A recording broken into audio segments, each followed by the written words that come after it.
These are the terms of the covenant the Lord commanded Moses to make with the Israelites while they were in the land of Moab, in addition to the covenant he had made with them on Mount Sinai. Moses summoned all the Israelites and said to them, "You have seen with your own eyes everything the Lord did in Egypt to Pharaoh and all his servants, and his whole country, all the great tests of strength, the miraculous signs, and the amazing wonders. But to this day the Lord has not given you minds that understand, nor eyes that see, nor ears that hear. For 40 years I led you through the wilderness, yet your clothes and sandals did not wear out.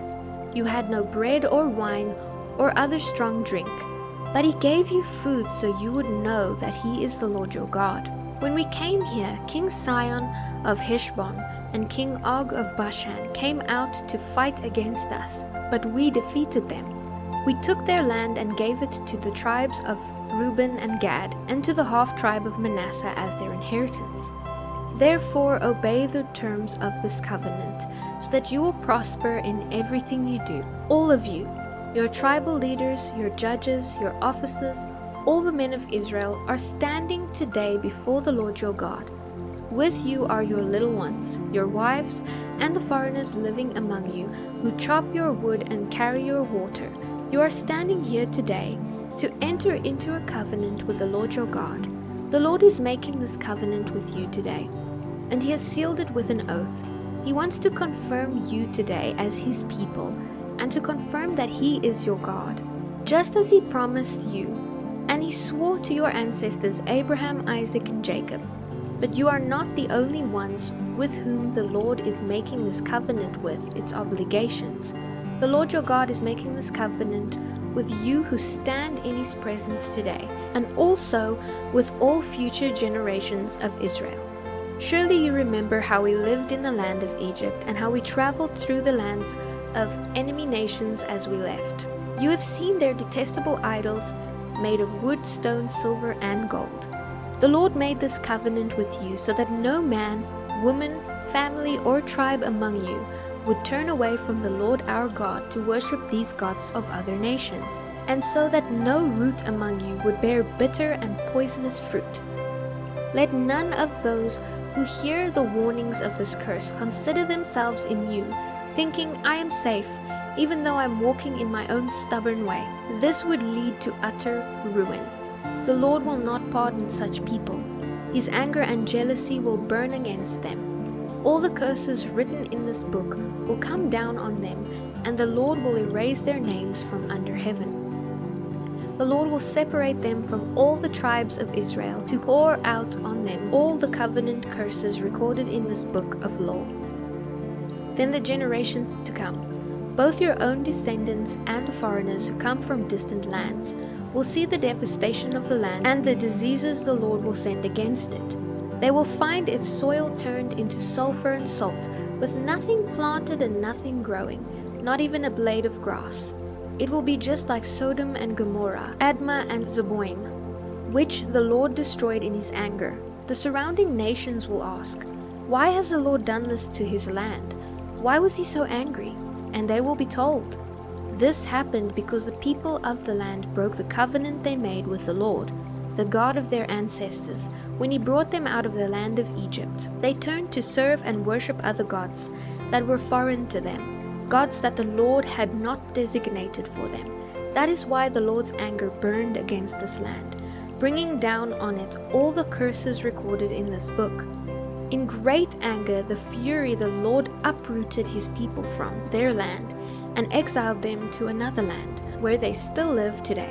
There are secret things that belong to the Lord our God, but the revealed things belong to us and our descendants forever, so that we may obey these words of the law. Suppose all these things happen to you, the blessings and the curses I have listed, and you meditate on them as you are living among the nations to which the Lord your God has exiled you. If at that time you return to the Lord your God, and you and your children begin wholeheartedly to obey all the commands I have given you today, then the Lord your God will restore your fortunes.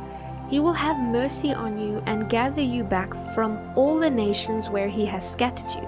Though you are at the ends of the earth, the Lord your God will go and find you and bring you back again. He will return you to the land that belonged to your ancestors, and you will possess that land again. He will make you even more prosperous and numerous than your ancestors.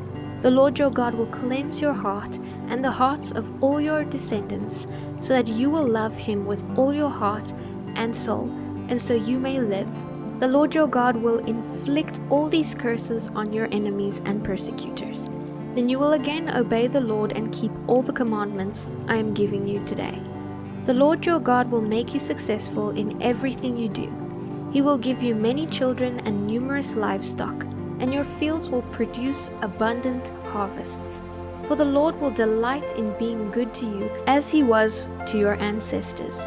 The Lord your God will delight in you if you obey his voice and keep the commands and laws written in this book of the law, and if you turn to the Lord your God with all your heart and soul. This command I am giving you today is not too difficult for you to understand or perform. It is not up in heaven, so distant that you must ask, who will go to heaven and bring it down so we can hear and obey it? It is not beyond the sea, so far away that you must ask, who will cross the sea to bring it to us so we can hear and obey? The message is very close at hand. It is on your lips and in your hearts so that you can obey it.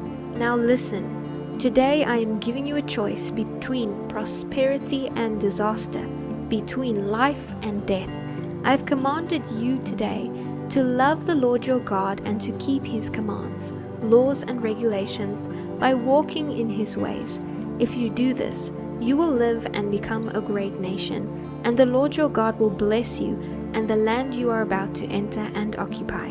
But if your heart turns away and you refuse to listen, and if you are drawn away to serve and worship other gods, then I warn you now that you will certainly be destroyed. You will not live a long, good life in the land you are crossing the Jordan to occupy. Today I've given you the choice between life and death, between blessings and curses. I call on heaven and earth to witness the choice you make. Oh, that you would choose life, that you and your descendants might live. Choose to love the Lord your God and to obey him and commit yourself to him, for he is your life. Then you will live long in the land the Lord swore to give your ancestors Abraham, Isaac, and Jacob.